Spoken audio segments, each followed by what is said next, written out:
Hoje tá chovendo pra caramba. Eu acordei à 1 da tarde e ventania, ventania, ventania. Gente, essas caixas aqui que estão aqui do meu lado, tava tudo no chão, assim, de tanto vento que tinha. E aí eu tive que ir lá recolher a roupa correndo antes que começasse a chover forte, porque tava só chuviscando. E, bom, gente, fui dormir tri tarde ontem, depois das 6. Meu gato tá aqui. Adoro uma caixa.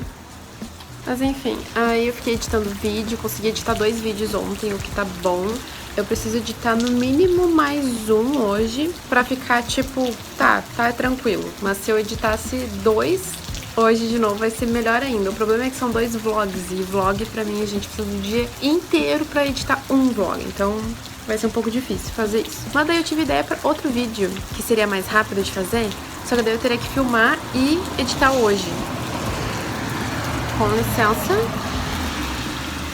O problema é que daí eu teria que filmar hoje e editar entre hoje e amanhã. E amanhã eu tenho que arrumar minhas coisas pra viagem, sei lá, provavelmente fazer outras coisas. Tem também algumas coisas do TCC que eu preciso começar a ajeitar, né? Semestre tá começando. E né, mas talvez eu faça isso em vez de editar 2 vlogs, eu edite um vlog mais um vídeo normalzinho, mais rápido, mas eu tô pensando ainda. Pra isso eu vou ter que tomar um banho, lavar esse cabelo. Eu tomei banho ontem, mas era tão tarde que eu fiquei, não vou lavar o cabelo pra dormir de cabelo molhado, né? Então eu não lavei o cabelo, mas eu tô precisando muito lavar esse cabelo. O mais engraçado é que ele parece muito nojento, mas eu tiro ele do coque aqui e ele tá tipo tricheirosinho. Mas a aparência dele é tenebrosa. Enfim, agora eu preciso fazer uma comida, eu acho que é 3 da tarde. Eu nem sei que horas são. Eu achava que era 3 da tarde. Eu quase que... São 4h50. É quase 5 horas da tarde. Como? Gente, editar vídeo é muito assim. Eu pisco e passou 1 hora e eu fiz o quê? Quase nada no vídeo. Não dá pra entender. Enfim, vou lá fazer comida. E depois disso, só editar vídeo o resto do dia.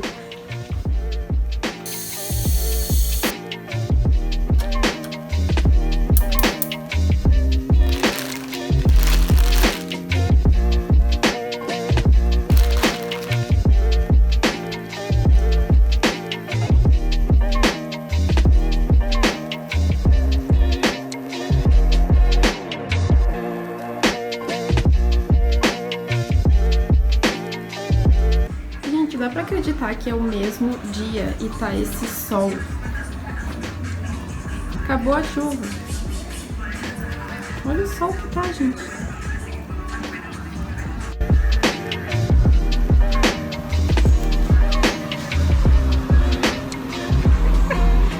Coisa horrorosa. Não consigo enxergar nada.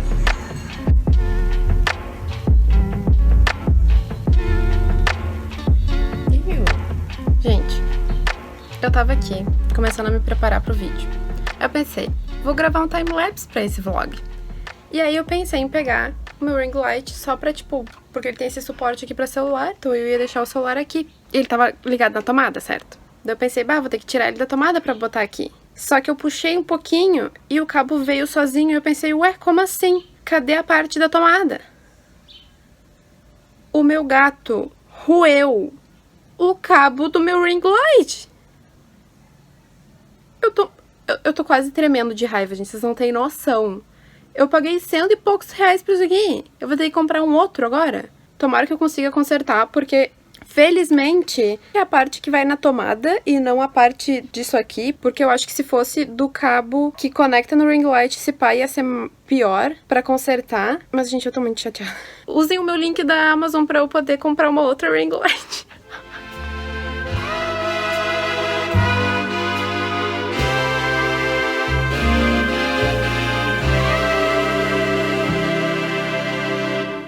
Não sei se eu gostei muito, até porque, né, gente, eu odeio sombra azul, mas eu sempre tento usar e fica horrível, eu acho. Mas enfim. O pior de tudo é que agora que o sol tá, tipo, indo embora, e antes ainda tava chovendo, então, tipo, eu pensava em gravar com a ring light, porque senão fica muito escuro.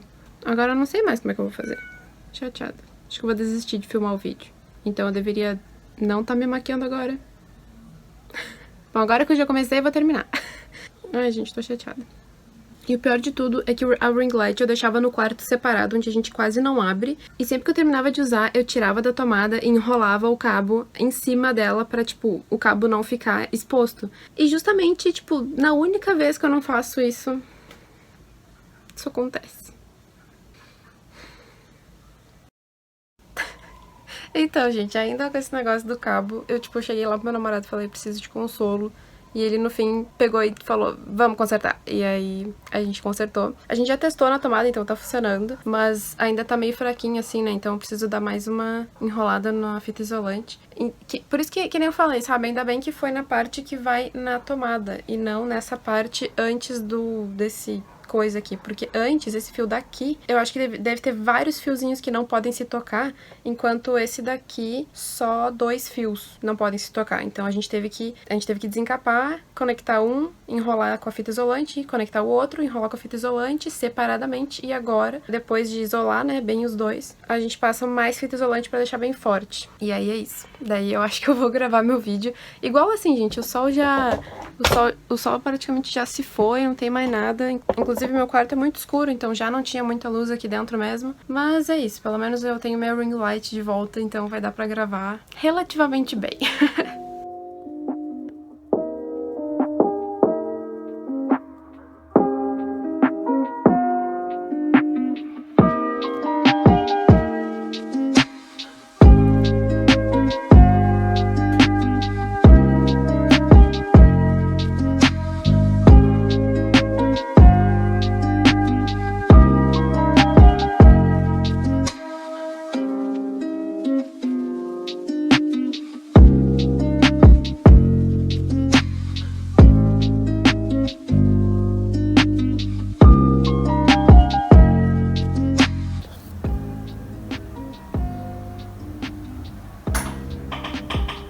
Gente, eu não acredito que eu consegui terminar de editar esse vídeo.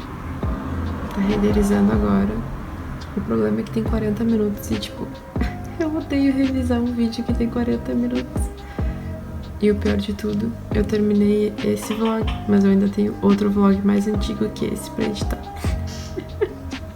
Sério, gente, como é que eu consigo fazer tanto tempo de vídeo? Eu não sei. 41 minutos.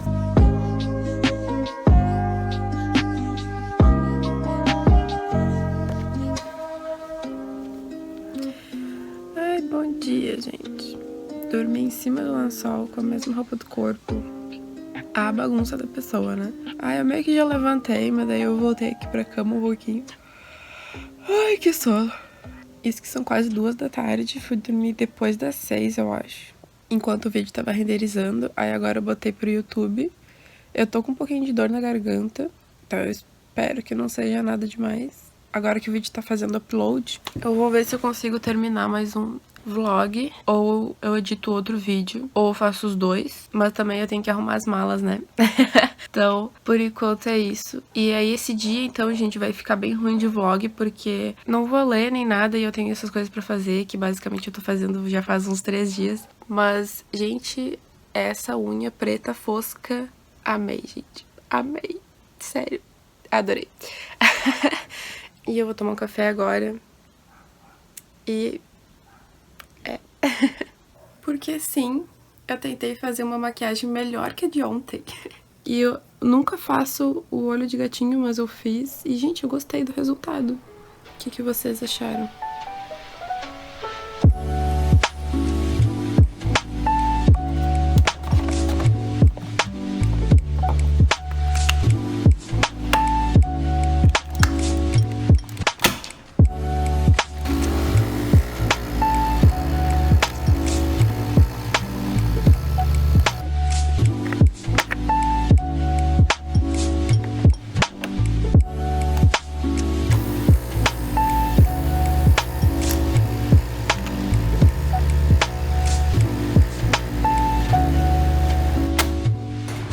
Gente, a primeira brasileira foi vacinada hoje. Pelo que eu entendi, foi hoje. Meu Deus do céu, eu tô assim toda arrepiada. Quase chorei junto com o vídeo da mulher lá chorando também. Que amor, tá? Só daqui pra frente, gente, felicidade. Fora Bolsonaro, e é isso.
Hoje é dia 6 de fevereiro, eu acabei de gravar o meu unboxing, que provavelmente vocês já viram, porque provavelmente eu vou editar muito antes desse vlog aqui, que no fim das contas, tá, a maratona já acabou faz tempo, é óbvio. Eu já voltei da viagem, né, já tá tudo certo, e é assim, li alguma coisa, algumas páginas do Porém Bruxa, mas assim, gente, não tirei nem os livros da mochila. Eu achei realmente que eu fosse fazer alguma coisa lá, porque eu tinha o projeto do meu TCC pra fazer. E aí, no caso, eu meio que fui adiando tudo. Eu fiz contato com o meu orientador, né, fiz um pouco de algumas coisas do projeto, mas nada demais, tá? Eu cheguei em Porto Alegre dia 1º de fevereiro e ó, só fui atrás do tempo perdido, que a data limite de mandar esse projeto era ontem, então eu tive que correr com tudo isso pra ficar tudo pronto e eu realmente, né, consegui me matricular no TCC. Então agora espero que esteja tudo certo. Até tem uma data lá em que eu vou saber quando que eu tô matriculada. Eu acho que eu só vou saber se eu tô matriculada ou não lá pelo dia 19, eu não tenho certeza. Mas essa parte foi feita e eu acho que agora tá na hora de começar a me organizar mesmo, assim, em relação aos vídeos, em relação ao canal. E pra esse vlog aqui, Eu fiquei muito chateada de não ter lido nenhum livro na maratona, tipo, nenhum. Eu não consegui terminar nenhum. Ou seja, inclusive, janeiro eu li 0 livros. Tipo, 0. Eu não li nenhum. Então eu não quero deixar esse vlog sem nada, entendeu? Então a moral é que daqui pra frente eu vou tentar ler esses livros da maratona. Eu acho que talvez o Garotos Corvos não, porque senão eu demoraria demais pra terminar de gravar esse vídeo aqui. E também porque já tem uma resenha, basicamente, aqui no canal, né? Então eu já li esse livro, não... É claro que eu ainda pretendo ler, mas eu acho que pra esse vlog não precisa, digamos assim. Então é isso, vou tentar focar nos outros livros e terminar esse vlog pra vocês. Assim, gente, que eu já falei com vocês, você já me conhece, eu não consigo, não sou uma pessoa que vai gravar na frente dos outros, muito menos gravar a minha família. Então eu não vloguei lá enquanto eu tava viajando, mas eu fiz algumas filmagens pra botar aqui no vídeo pra vocês, sobre alguns lugares que eu visitei lá em Curitiba. É uma cidade incrível. O clima, gente, o clima é maravilhoso naquela cidade. O clima é maravilhoso, tem parques incríveis pra visitar. Mas enfim, então daqui pra frente vou tentar ler esses livros pra, né, terminar esse vlog aqui pelo menos com algum conteúdo pra vocês, tá certo? Então é isso por hoje, vou tentar ler e assim que eu for lendo ali os livros eu vou vir aqui falando com vocês, certo? Não me odeiem. Aí, óbvio que eu tive que aproveitar essa maquiagem que eu fiz hoje. Eu tenho que aproveitar bem quando eu tô bonita e arrumada pra gravar os vídeos dos vlogs. Geralmente eu gravo o vlog assim num estado daqueles. É meio tenebroso, né, gente? Enfim. Ai. Descobri que eu tô numa ressaca literária. Eu achei que fosse tipo, tô viajando, tô sem tempo pra ler porque eu tenho coisa do TCC pra fazer. Só que aí quando tudo isso meio que acabou, eu ainda tenho coisa do TCC pra fazer, mas não é tipo urgente nem nada. Hoje, inclusive, nem liguei o computador. Eu pensei, não, hoje eu vou tentar ler e tal, né? Eu li nada hoje. E já são tipo 3 horas da tarde. Pelo menos ontem de noite eu fui deitar pensando, vou tentar ler pelo menos um pouquinho até dormir. E aí meu tablet tava sem bateria e aí eu não tinha como ler o Porém Bruxa, que era o que eu queria ler naquela hora. Então eu acabei pegando o Rio da Lua. Só que daí, gente, o livro não começa direto, sabe? Ele começa... Primeiro que tem uma dedicatória enorme, aí depois da dedicatória a gente tem agradecimentos, e aí depois dos agradecimentos tem esse... Eu acho que é uma música, provavelmente, uma letra de uma música, tem em inglês e traduzido aqui do lado em português. E aí temos uma frasezinha. E aí depois tem o prólogo. Eu comecei a ler o prólogo, eu acho que eu li 2 páginas ou 1,5 página, e aí eu peguei no sono e fui dormir. Então é isso. É a atualização de leitura que eu tenho pra vocês. A única coisa que eu aprendi nesse livro é que a gente tá numa cidade chamada Rio da Lua. É uma cidade que fica em Minas Gerais, mas é uma cidade fictícia. Ela não existe de verdade. E eu acho que hoje eu tô na vontade de ler o Porém Bruxa e já tá 100% de bateria no meu tablet. Então assim que eu acabar de falar aqui, eu vou voltar a ler o Porém Bruxa. Só preciso comer alguma coisa que eu ainda não almocei hoje, né? E tem 2 coisas que eu queria mostrar pra vocês que... Uma é o meu tênis que finalmente chegou. Ai, meu Deus, eu tô louca pra abrir e mostrar. E tomara que seja tudo certinho como eu pedi. Basicamente, como vocês viram no vlog anterior, provavelmente eu tô meio obcecada com basquete. E aí eu torço pro Utah Jazz.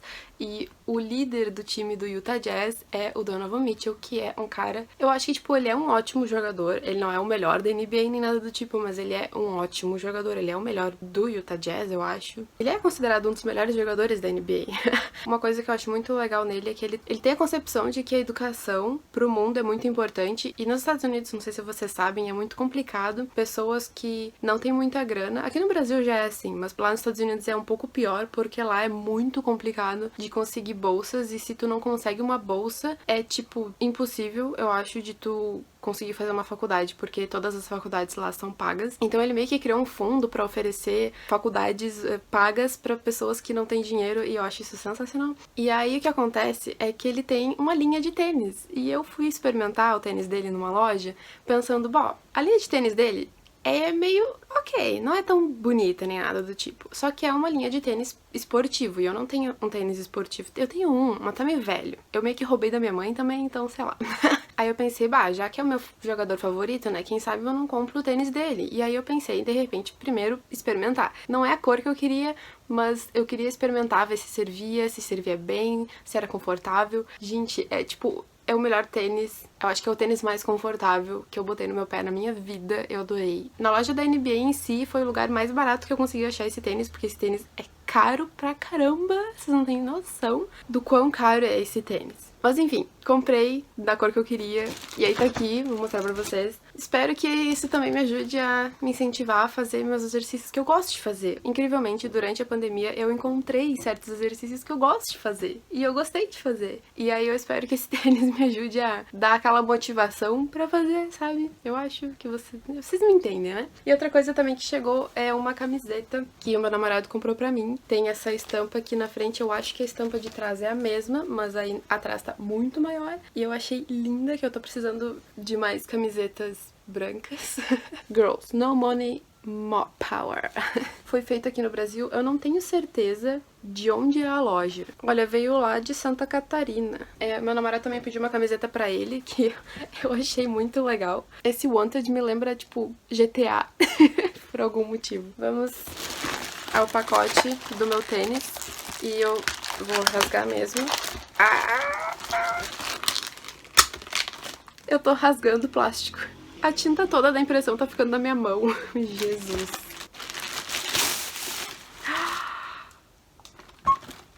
Tem. Eu vou guardar essa caixa, gente. O logo do jogador tá aqui. É porque o apelido dele é Spider, que é tipo, que é aranha em inglês. E esse apelido, tipo, usam até hoje pra ele. E aí o logo dele tem a ver com isso, entendeu? Uma aranha. E aí... Ai, gente, olha aqui, tem o nome dele na caixa. Ai, que sensacional. Eu tô nervosa, não sei porquê. Que coisa mais linda. E, tipo, eu não achei esse tênis, a linha em si, muito bonita. Mas quando eu botei no meu pé, não só confortável, mas inclusive da cor que eu não queria, tava bonito. Tipo, então assim, da cor que eu quero, da cor que eu queria, que tênis lindo, gente. Olha isso. Eu sou uma pessoa muito chata pra tênis, inclusive, e eu já tô sujando o tênis com a minha mão suja. Aqui também tem o logo dele e aqui tá escrito em relevo Dom. O menor tamanho é 37 e o meu pé geralmente é 36. Ai, gente... Tem um bagulhinho aqui na frente, olha isso. Gente, eu tô meio... eu só quero botar no meu pé e ser feliz e fazer meus exercícios. Uma coisa bem interessante também é que eu achei muito bonito a sola. Todas as cores têm essa parte da sola com um tom diferente. Que coisa mais linda. Enfim, é isso, tá? Eu vou ler e aí depois a gente se fala.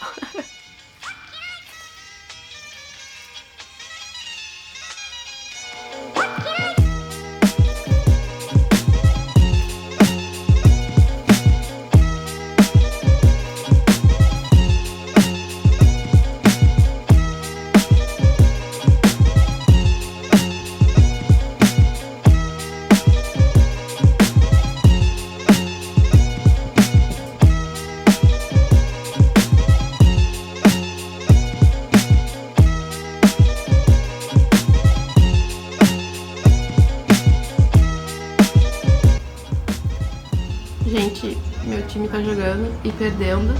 E o meu jogador favorito tá ali usando o tênis que eu comprei. Que é o tênis da linha dele, no caso. Ele usa o tênis da linha dele, mas ele nunca usou essa cor. Eu nunca vi ele usando essa cor, que é justamente a cor que eu comprei. Oh, que jogada. Oh, a gente tá perdendo aí.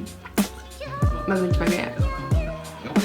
10 pontos de frente, gente. Que jogaço. Pelo amor de Deus.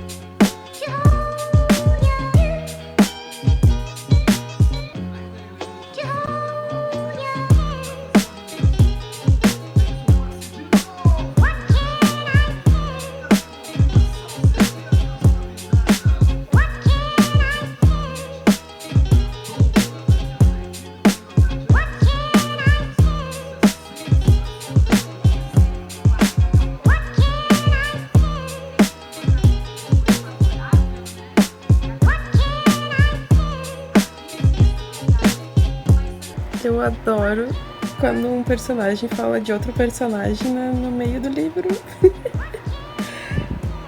Eu ri demais dessa parte, vocês não têm noção. Gente, faltam umas 50 páginas pra terminar esse livro. O Porém Bruxa, eu não consigo parar de ler, é muito bom. E eu tô muito chocada com tudo que tá acontecendo. E eu, tipo, eles estão descobrindo as coisas dos mistérios. Ai, meu Deus. E aí a gente vai descobrindo junto, e aí vai tudo meio que se interligando, e aí tá tudo fazendo sentido, ao mesmo tempo que tem muita coisa ainda pra descobrir, e aí tá tudo acontecendo ao mesmo tempo, e aí... Gente, nada para. Tá tudo acontecendo. Enfim, eu preciso descobrir. Eu preciso chegar até o final. Eu tô exatamente aquele meme agora. Eu preciso descobrir. Eu preciso descobrir o desfecho desse livro. Sério, vocês não têm noção. Eu preciso. Tá muito bom. Tá muito bom. Isso aqui tá curando minha ressaca literária. Vocês não têm noção. Eu sei que vocês não estão nem aí pra basquete. Mas, gente, o meu time tá ganhando do Miami Heat. E é, tipo, o 4º ou 5º jogo seguido que a gente tá ganhando. Só queria dizer isso, tá? Só queria dizer isso.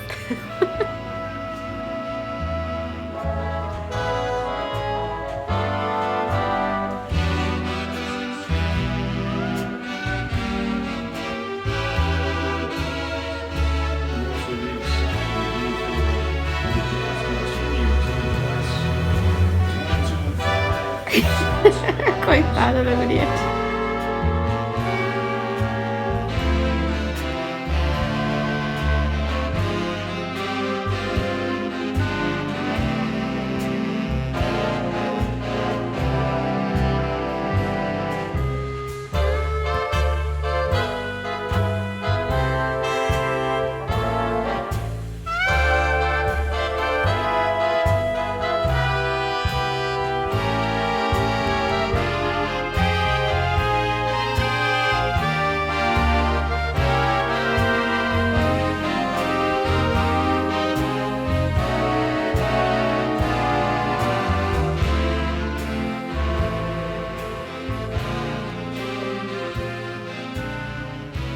Eu acho que isso aqui vai ser rápido. Porque tem 1000 cachorros latindo. Tem uma obra acontecendo aqui. Meu roupeiro tá aparecendo aqui também. E tem música da minha mãe ali embaixo. Talvez aconteça mais coisas. Então, assim, antes que eu me irrite logo, eu vou falar rápido aqui sobre o que eu li ontem. Que, gente, eu terminei Porém Bruxa. Eu quase chorei. E não é de tristeza. Gente, sério, que livro maravilhoso. Eu não sei nem, assim, como me expressar pra que vocês entendam. É muito bom. É simplesmente incrível. Eu comentei do início do livro, quando a gente tem, assim, essa relação dela com esse amigo, que era meio que um amigo colorido. Ai, mosca, sai, mosca. E aí, isso eu já achei interessante, assim, a autora já traz um tipo de relacionamento que não se vê muito, eu acho, nos livros, e é bem despretensioso, assim. E não é um clichê daqueles que, tipo, leva pra algum problema romântico, ou leva pra algum problema da amizade, ou que leva pra algum problema entre outros pares românticos, digamos assim, que acontecem na história. Não leva pra nenhum problema nesse sentido. E não é nem um pouco o foco da coisa, nem um pouco. É só pra dar aquela pitada no teu coração de, tipo, sabe? Pra dar aquele quentinho de, tipo... tu pensar um pouco sobre a relação dela, pra dar aquela sensação de, tipo, romance no ar, sabe? Mas é bem diminuto, é uma coisa bem, assim, tipo, no fundo mesmo. O principal é a parte da investigação e da amizade deles. Eu acho que a amizade deles tem tudo a ver, tem um grupo de amigos nesse livro que é simplesmente sensacional, só que a personagem principal é ela que nos conta toda a história. Então, basicamente, a gente tá seguindo ela o tempo todo e o grupo inteiro de amigos não tá sempre junto. Então, a gente tem a parte da delegada, que é amiga dela, e aí a gente tem uma assistente social, que é travesti, e ela é, tipo, simplesmente incrível, uma personagem super inspiradora, e a Helena também, a delegada também é super inspiradora. E aí a gente tem o Murilo também, que é esse amigo colorido dela, que ele tem uma profissão profissão bem diferente, que ele... Um linguista forense, eu acho que é assim que se chama. Então ele trabalha lá com a justiça, e aí ele provavelmente ajuda a justiça a encontrar pessoas e culpados através de textos, o que é incrível. E também a gente tem a Fernanda, ela tá fazendo doutorado, eu só esqueci no que é que ela tá fazendo doutorado, mas tem a ver com indígenas e com a religião dela, que eu acho que é Yorubá. Então, assim, esse livro traz esse monte de coisa e tu meio que vai aprendendo um pouquinho com cada uma dessas coisas, sabe? Tu aprende um pouco da parte da polícia, porque tem essa delegada que é a amiga da personagem principal. A gente tem essa outra amiga, assistente social, que além de ser assistente social, também é travesti. Então, tu tem toda aquela parte de aprendizado em relação a ser uma assistente social, mas também por ter sido tudo que ela sofreu na vida por ser travesti e o que sofre ainda hoje. E aí tem a parte do Murilo, que pelo que eu entendi, ele é bissexual, mas ele é mais... A vida profissional dele é mais tranquila, digamos assim, mas ao mesmo tempo é cheia de história pra contar. E aí a gente tem a Isis, que é a personagem principal, que é uma bruxa, e aí tá todo mundo ok com isso. Obviamente também temos a Fernanda, que ajuda demais. A Fernanda, ela vai atrás da informação, ela tem contatos com várias aldeias indígenas, pelo que eu entendi, então ela vai atrás desse contato pra ajudar a Isis nessas investigações.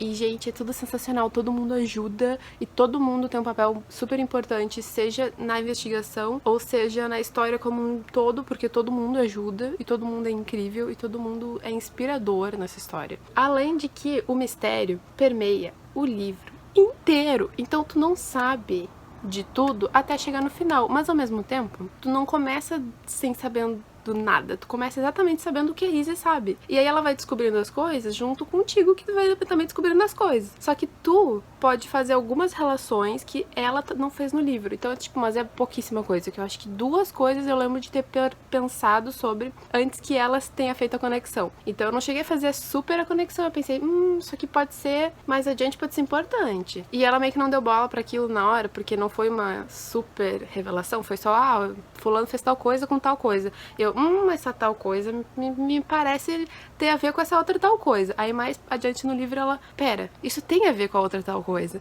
entende? E todo ele... Tô ficando sem voz. Então assim, esse livro, gente, todo ele é incrível. Não só a parte da investigação e do mistério, que é muito bem desenvolvido e tu fica... tu vai fazendo as conexões, mas tu não sabe de todos os detalhes até chegar bem no final. E também tem toda essa parte da amizade e da parte também do universo da bruxaria, que também tem... Porque a gente tem uma parte da história que é estilo Harry Potter. A gente tem uma cidade que é uma cidade dos bruxos, digamos assim. A história se situa em São Paulo, então né, a gente tá no mundo real, mas tendo bruxaria de forma paralela, entendeu? Ninguém sabe que existe bruxaria. Só os bruxos. E mais as amigas dela, né? Mas enfim. Ai, gente, é sensacional. É tudo tão bom, é tudo tão bem feito. Tudo... E tem 1000 coisas que ela coloca na história que é tão real e deixa a história com o pé no chão, assim, que é incrível. É incrível, tu se sente conectado com aqueles personagens, tu começa a se importar com eles de forma rápida praticamente, e aí tu também começa a se importar com aquele mini romance que tá acontecendo ali no meio, mas ao mesmo tempo é algo bem adulto, digamos assim, é algo bem trabalhado e é algo bem maduro, não é adulto, é maduro, porque adulto é uma palavra que, né, remete a outras coisas.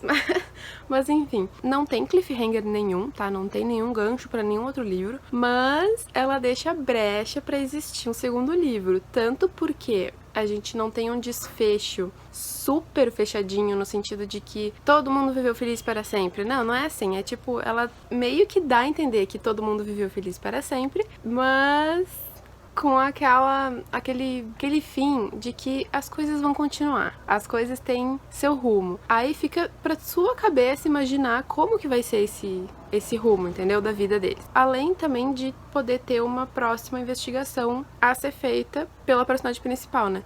Então, assim, gente, eu super quero um segundo livro, tá? Eu não tô nem aí. Se vai ser ruim, se vai ser bom, eu quero esses personagens de volta, eu quero mais uma história de investigação, eu quero saber onde é que esse romance vai chegar, porque... Aí preciso dizer, eu quero saber onde é que esse romance vai chegar, e porque se aqueceu meu coração, esse livro é tão bom, não sei dizer, gente, eu dei 5 estrelas, porque é muito bom. A única coisa que eu vou dizer que me incomodou um pouquinho, mas foi tão pouquinho mesmo que não afetou em nada a nota que eu dou pra esse livro, merece 5 estrelas, merece 1000 estrelas.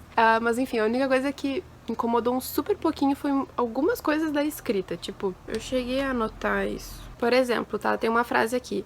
Victor acenou para todos, algo constrangido, embora disfarçasse bem. Então, assim, esse algo constrangido significa meio constrangido, que o Victor estava meio constrangido. Mas ela usa esse algo nesse sentido. Só que gente, em português eu nunca vi isso. Mas em inglês isso acontece. Esse aí é o tal do somewhat. Bom, de qualquer forma, gente, eu acho que o único problema é que não foi só nessa frase, entendeu? Foi, tipo, em várias frases.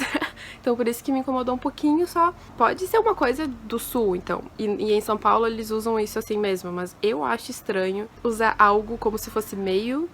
Enfim. Ah, tem outra palavra também que me incomodou um pouquinho bastante no início, mas eu acho que assim, gente, ela para de usar essa palavra logo no início do livro. Ela usa bastante no início, mas depois que passa, ela não usa mais no livro inteiro. Então tá bem tranquilo, então não me incomodou mais porque ela parou de usar. Mas é o blasé. Meio que sabia o que é blasé, mas eu tive que pesquisar no dicionário de tanto que ela usava o adjetivo blasé. E, gente, mesmo que não soe uma palavra daqui, é uma palavra que tá no dicionário português, mas, gente, aqui no sul, vocês não têm noção, eu nunca ouvi ninguém falando essa palavra. Eu sei, tá, eu já ouvi essa palavra antes, eu já vi, acho que na novela, certamente em algum outro livro também já li, mas... alguém ter um tom blasé ou fala de uma forma blasé, pra mim, assim, eu não sabia o que significava, tá? Eu achava que era um tom meio, tipo, ok. Mas no fim, não, é um tom, tipo, totalmente despretensioso, como é que eu vou dizer? Um monotom, acho que é tipo isso que se chama. É que nem como se fosse cantar parabéns, mas você cantar parabéns assim. Parabéns pra você... Isso é um tom blasé, entendeu? Tu não tá expressando nem alegria, nem tristeza, nem nada, tu tá só falando o que tem que falar, mesmo sendo super feliz, mesmo sendo uma coisa super triste, tu tá nesse tom, nesse monotom falando. Mas, gente, eu tive que pesquisar essa palavra pra saber se eu tava entendendo certo o jeito que o cara falava, porque o tempo todo ela falava tal do tom blasé. E aí isso me incomodou no início. Mas... que nem eu falei, ela para de usar essa palavra de forma total e ela não fala mais nenhuma vez. Então parou de me incomodar, porque parou de existir, então tá tudo certo. Mas sério, gente, que livro sensacional. Pelo amor de Deus, leiam. É muito bom, é muito bom. Eu pirei com esse livro. Vocês viram ali, eu tava lendo o penúltimo capítulo da história e eu tava pirando com tudo que tava acontecendo. Eu literalmente quase chorei numa cena e eu quase chorei no final porque acabou, porque eu não queria que acabasse. É bizarro, gente, bizarra a sensação. E aí ontem ainda, antes de dormir, eu li um pouquinho do Rio da Lua, do Renato Zuppo. Eu li só o prólogo, tá? Que tem várias páginas. Vai da página 13 até a página 28. Isso é só o prólogo. E o prólogo, já dá pra ver muito bem a escrita do Renato Zuppo. É uma escrita diferente, tá? Ele começa a falar sobre uma coisa e do nada, aleatoriamente, ele fala um monte de coisa ao redor meio inútil até chegar no fim do que ele queria falar. E o mais engraçado é que quando eu comecei a ler o primeiro capítulo, esse primeiro capítulo começa de uma forma que é ótimo pra ilustrar pra vocês a escrita do Renato Zuppo, tá? Não é spoiler nenhum porque ele tá literalmente introduzindo um personagem novo aqui, tá? Então não tem nenhum problema. Mas olha só pra vocês terem uma ideia. O Sargento Batatinha almoçava um prato feito todos os dias na pensão da Elsa, menos refinada que a pousada do Vale, porque recebia gente mais pobre. Tá, ok. No entanto, servia comida boa por preço justo. O sargento conseguia almoçar por lá por R$10, sempre repetindo o prato, porque aquele homem da lei não era de comer pouco. Aliás, era comum em Rio da Lua vê-lo na pensão da Elsa debruçado sobre uma montanha de comida esparramada pelo prato, no balcão do refeitório, que era onde gostava de ficar para não ter que dar muita bola para viajantes ou fazer amigos desconhecidos. Afinal de contas, ele era o policial militar mais graduado daquela cidade, onde só havia uma guarnição formada por meia dúzia de praças de meia-idade, aguardando a aposentadoria e nada operacionais. Portanto, era a lei por lá e não poderia se dar ao luxo de ser pego conversando com indivíduos suspeitos. Todo esse parágrafo aqui que eu acabei de ler pra vocês é só pra dizer que ele é basicamente o único policial da cidade que realmente faz alguma coisa. Ele come demais e ele come nessa tal da pensão, que é uma pensão um pouquinho pobre, digamos assim. Gente, pra que dar todo esse rolê? Vocês entendem? Ele deu todo um rolê antes de chegar no objetivo final, que era explicar o tal do sargento e o que ele fazia lá, porque ele era importante. Basicamente é isso. Mas enfim, eu achei a escrita... Por isso que eu achei a escrita um pouco entediante, assim, sabe? Tu vai lendo e chega uma hora em que tu começa a cansar e tu não sabe nem por que tu tá cansado de ler, mas é por causa disso, porque sempre que tu vai entender algo, sempre que ele vai te explicar algo, ele dá 1000 voltas até chegar lá. Inclusive, no final do Não vou contar, tá? Não vou contar porque o final do prólogo é meio spoiler mesmo, tá? Mas basicamente, antes dele definitivamente nos contar o que tá acontecendo na cena, ele vai lá e descreve a casa do cara pra daí chegar na descrição da cena. O que é bizarro, entendeu? O final do prólogo ele é meio agitado, assim, é uma parte que te faz ficar com um pouco de medo, de ficar um pouco apreensivo, o que tá acontecendo, então tu quer descobrir logo. E em vez dele te dar o que tá dando, o que tá acontecendo logo, ele vai lá e descreve o lugar primeiro. Não! Mas enfim, eu fiz aqui já algumas marcações bastante, porque eu queria contar pra vocês por que eu tô com muito pé atrás com esse livro, tá? Porque só de ler o prólogo, eu já marquei tudo isso aqui e eu preciso contar pra vocês. Gente, é muito estranho. Eu não sei. Esse livro ele é escrito em terceira pessoa. Mesmo sendo escrito em terceira pessoa, eu acho que a gente tá seguindo como se fosse a perspectiva e a mente de quem ele tá contando. Ou seja, ele tá contando ali, antes ele tava contando do sargento. Por mais que seja em terceira pessoa, ele tava contando sobre o sargento comendo lá, é possível que ele estivesse falando através da mente do sargento, entende? Tipo, é o próprio sargento que pensa que a pensão é menos refinada que a outra. É o sargento que pensa que os outros caras meio quase aposentados não fazem nada, entendeu? Tipo, ele falou dos caras aposentados, ele falou sobre não comer com ninguém, ele gosta de comer sozinho. Então tudo isso pode ser a ver da mente do sargento e não exatamente do autor. Entendeu? Mas ao mesmo tempo, no prólogo a gente tá na mente do André, que eu acho que vai ser nosso personagem principal, eu não tenho certeza. É bem possível que o André seja nosso personagem principal, tá? E aí o prólogo inteiro é a gente descobrindo a cidade, a história da vida do André, da história da vida do André na cidade, e a história de várias outras pessoas na cidade também. É uma loucura o prólogo, é mil coisas acontecendo. Só que de forma bem devagar e sendo contadas, tá? E aí tem uma parte da história que ele conta sobre a família da esposa dele, da atual esposa dele. E aí ele fala que tem o irmão da esposa dele que... Enfim, gente... Então ele conta que o André ganhou de presente as fazendas do sogro, porque apesar de Águida ter um irmão, a esposa dele ainda tem um irmão, o sujeito era homossexual e vivia na cidade grande. Daí tá, tudo bem, tu ser homossexual e viver na cidade grande. Só que o que dá a entender que ele vive na cidade grande, porque ele é homossexual. O que também faz um pouco de sentido, já que cidades pequenas tendem a ser hiper mega homofóbicas e principalmente a família pode ter chutado ele, mas em nenhum momento isso diz aqui. Não diz que a família chutou ele, só diz que ele vive lá. E, inclusive, assinou uma procuração pra família cuidar da parte do terreno dele. Tipo, ele tinha um terreno de direito. Esse irmão homossexual da esposa dele tinha um terreno de direito dele. Então ele tinha esse terreno, só que quem cuidava do terreno era o tal do André e o sogro dele, entendeu? Então, mandavam-lhe em troca dinheiro todo mês, que o rapaz, Antenor Júnior, para azar de Antenor pai, desperdiçava com amantes, maconha e uma boêmia desregrada. Pai e filho morreram com poucos meses de diferença um do outro. O pai de AVC e o guri homossexual lá na cidade grande, de AIDS. Só que daí ele faz esse comentário aqui. Em uma época em que AIDS matava mesmo, não era como hoje que o sujeito toma o coquetel e pode ficar ronronando pela cidade como se fosse saudabilíssimo. Eu acho que AIDS ainda mata, mas tudo bem, não sei. E aí um pouquinho mais pra baixo, ele comenta sobre a cidade do Rio da Lua em si. Fala isso acho que umas 3 vezes. Que o Rio da Lua era uma cidadezinha linda, uma preciosidade perdida em meio a outros lugarejos bem mais feios. Antes ele tinha comentado sobre ser no meio de uma área pobre de Minas Gerais. Ele até comenta o nome, mas esqueci o nome. Então eu fiquei meio tipo, tá chamando aquela área de pobre e feia, e essa cidade que ele criou é uma cidade linda, maravilhosa, no meio dessas outras partes feias e pobres. Tá, tudo bem. Mas enfim, uma preciosidade perdida em meio a outros lugarejos bem mais feios, lembrando vilas do agreste nordestino, que a cercavam como se estivessem protegendo de bandidos vindos de fora e do turismo predatório. Daí assim, gente, não vou dizer que pode ser que o próprio André pense assim, mas também pode ser que o autor, porque é em terceira pessoa. E aí eu não sei se eu levo isso a sério ou não. Só que daí depois de ver esses comentários, eu vim aqui atrás e primeiro olha a cara dele. Não sei vocês, mas eu tô julgando pela cara já, tá? E aí aqui diz que ele já foi vendedor de livros de porta em porta, empresário e músico de rock, militar, advogado e professor universitário. Infelizmente, ser professor universitário não combate com ser militar e advogado, né? Enfim. Outro comentário. Ele tava falando sobre os bares que a 1 da manhã já tava todo mundo fechado, e aí ele comenta que quem quisesse uma saideira teria que ir até o puteiro de Zuleika, e perigava já estar também fechando, com os últimos clientes sendo convidados a se retirar diante dos bocejos das rameiras e do olhar zangado da dona do estabelecimento. Até aí, tudo bem. Só que daí ele fala da dona do estabelecimento. Uma baiana de Vitória da Conquista com 100 quilos de brabeza e gênio ruim. Então assim, ele escreveu em pouco tempo um personagem que talvez não tenha nada a ver com a história, que talvez não seja importante pra nada, só porque sim, ele escreveu uma baiana, tipo, típica, assim, super clichê. Tinha que ser uma baiana gorda e provavelmente velha. Mais um comentário.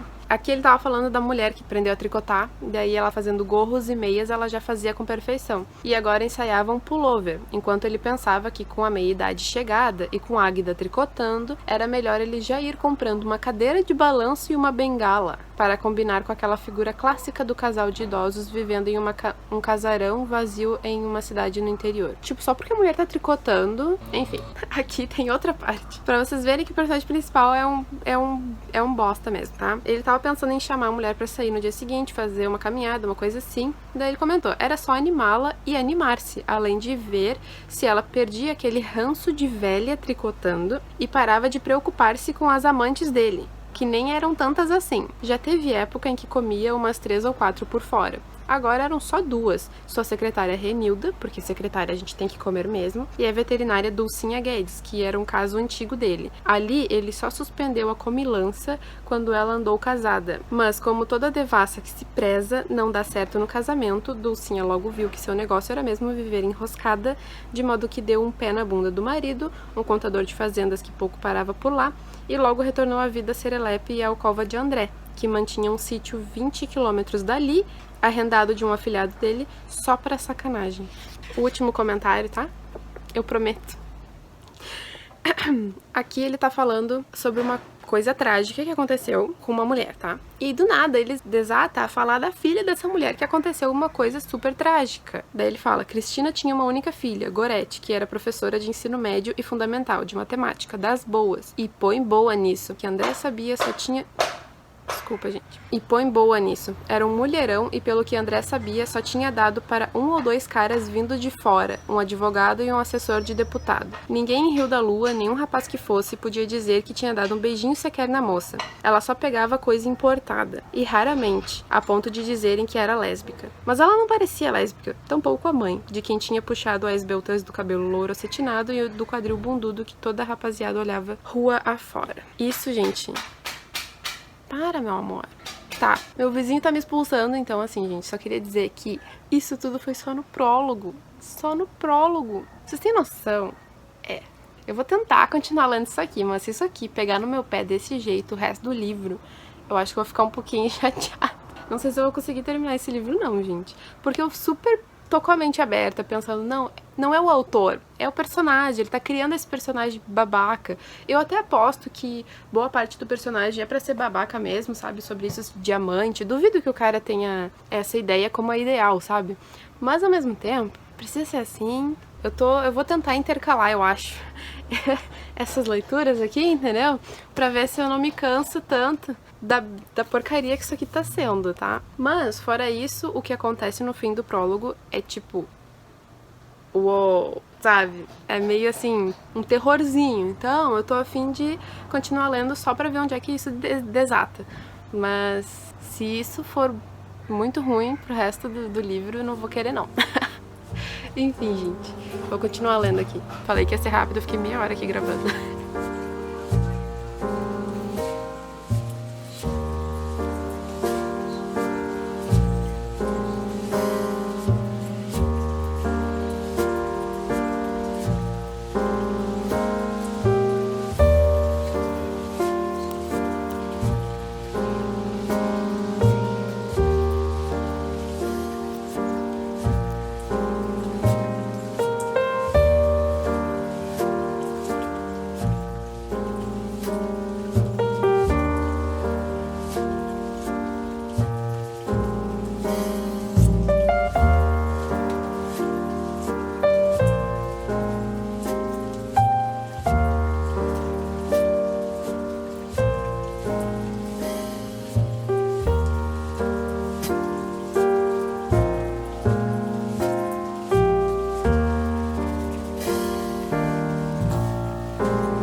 Basicamente, eu fiquei uns dias na casa do meu namorado, então eu acabei não vlogando por lá. Mas eu li bastantinho por lá, daí a gente vai falar sobre isso daqui a pouco, tá? Daí acontece que eu cheguei em casa e tinha 2 pacotes. Esse aqui, que eu já abri, tá? Já tirei.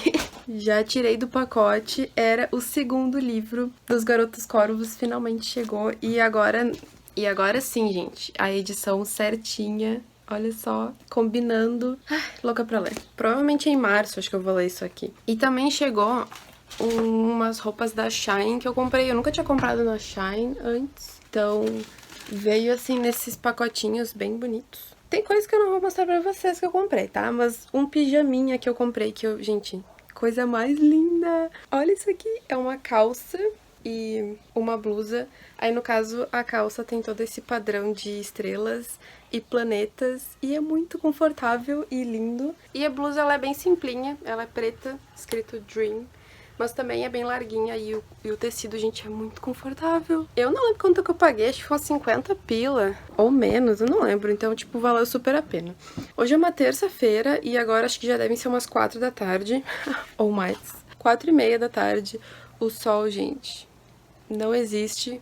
Tá super nublado lá fora, então tá um dia bem bom pra, tipo, ler e ficar de boa. Mas a única coisa que eu fiz hoje foi acordar e ficar lendo na cama, então eu preciso comer alguma coisa, tomar um café. Então é isso que eu vou fazer lá na cozinha agora. E alguém me esperando fora do quarto.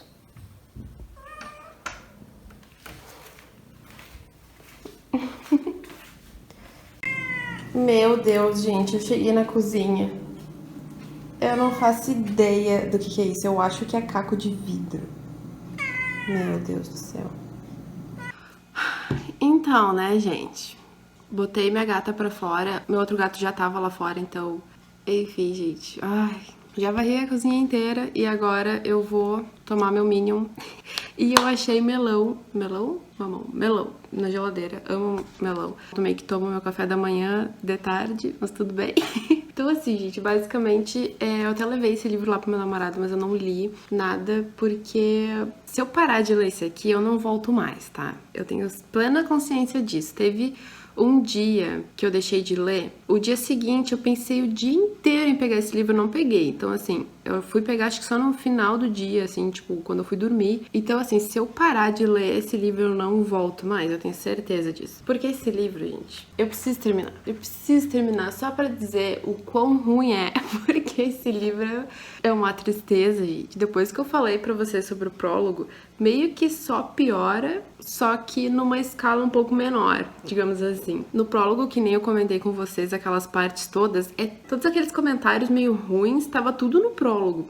Depois, as coisas continuam ficando ruins, mas parece que vai num passo um pouco menor. Então, assim, ele começa a dar mais atenção pra outras coisas. O problema é que esse livro tem tantos problemas que me irritam. Sério, gente, tem várias vezes. Eu tô lendo ele aqui e do nada eu faço assim, porque me irrita. Esse livro me irrita. Vocês não têm noção. Sério.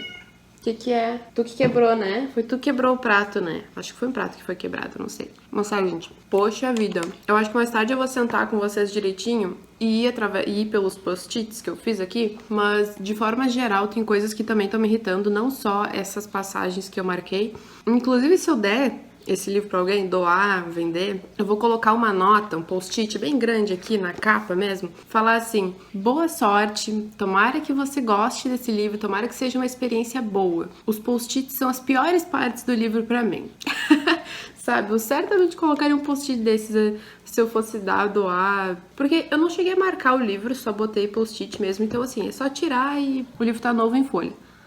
Mas enfim, eu peguei esse livro porque eu achei que fosse ser uma vibe bem sombria e um mistério. E é nacional, então se passa em Minas Gerais. Então, assim, achei muito massa toda essa ideia, né? Ok, no prólogo temos algo macabro acontecendo. No final do prólogo, né? Pra falar bem a verdade, na última página do prólogo a gente tem algo macabro acontecendo. Ainda tem uma vibe sombria? Mais ou menos. Porque em partes tem, em outras partes essa vibe é esquecida. Eu acho que esse autor, ele enrola muito pra umas coisas muito desnecessárias e inúteis, assim. Tipo, teve uma cena em que alguém foi atropelado, basicamente. A pessoa que atropelou ele não era alguém importante na história, era alguém de passagem na rua, entendeu? Ele não só falou que era uma mulher, acho que era uma mulher no volante, falou qual era o carro, falou que a mulher tava indo buscar a filha no balé atrasada, sabe? Deu toda uma volta, sendo que a parte principal era descrever o acidente, descrever ali a parte do acidente, não quem era que tava atropelando o outro cara, entendeu? Porque essa mulher depois nunca mais vai ser nem comentada no livro inteiro, e não foi mesmo até agora. Então, sabe, esse tipo de volta que ele dá em todas as cenas. E aí tem coisas meio chatas que, por exemplo, nessa parte do atropelamento, por que tinha que ser uma mulher dirigindo?